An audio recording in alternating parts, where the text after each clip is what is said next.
2022 সালের বিশ্বকাপ ফাইনাল। পৃথিবীর চোখ তখন লুসাইল স্টেডিয়ামে। বড় বড় তারকারা মাঠে, তবু এক সময় দেখা গেল সবচেয়ে বড় অবদান রেখেছে ওই একজনই। সে পেনাল্টি আদায় করলো, গোল করলো, তার মুখে অদ্ভুত শান্তি, যেন সে জানে এই মুহূর্তের জন্যই এতদিন দৌড়ানো। এই দৌড়ের শুরুটা কিন্তু সেদিন থেকে নয়। রোসারিও শহরের প্রতিটা বিকেলে ধুলো উঠতে উঠতে এই ছেলে এমন করেই দৌড়াতো তার শৈশবে। খুব বেশি চঞ্চল ছিল সে। ডাক্তার বলেছিলেন ছেলেটাকে দৌড়াতে দিন।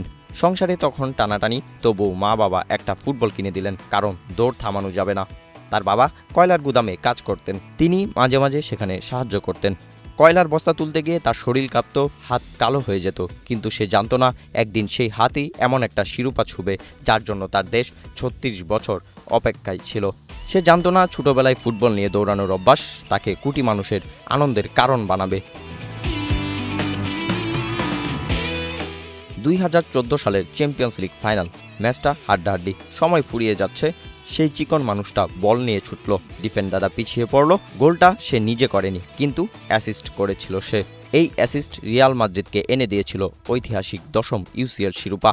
ইতিহাস কখনো কখনো চুপচাপ থাকে, কিন্তু ভুলে না। প্রাপ্য সম্মানটাও দেয়। 2021 সালের কোপা আমেরিকার ফাইনাল, ব্রাজিলের বিপক্ষে চাপা উত্তেজনা। ডিপলের উড়ন্ত পাস তার পায়ে আসলো। তার হাতে সময় ছিল কম, কিন্তু সিদ্ধান্তটা নিতে হতো সঠিক। সে বলটাকে আলতো করে তুলে দিল গোলকিপারের মাথার উপর দিয়ে। গোলটা ছিল নরম, খুবই নরম, যেন বহু বছরের কান্না একটুখানি হাসিতে বদলে গেল।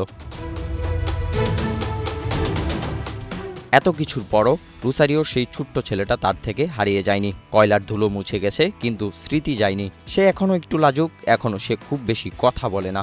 ডি মারিয়া নায়ক হতে চায় না, সে শুধু দৌড়াতে চায়। ছোটবেলায় ডাক্তার বলেছিলেন তাকে দৌড়াতে দিতে হবে, পরিবার সেই কথা শুনেছিল। ফাইনালগুলোতে দাঁড়িয়েও সে একই রকম ছিল, চিকন, নরম, একটু চুপচাপ।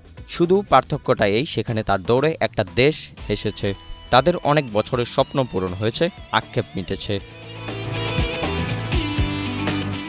একটা জাতির, একটা দেশের, কোটি মানুষের, একটা পৃথিবীর অগণিত মানুষের প্রিয় দলকে না জিততে দেখার আক্ষেপ হয়তো মিটত না যদি ক্যালেন্ডারের পাতায় 14 ফেব্রুয়ারি দিনটা না থাকতো।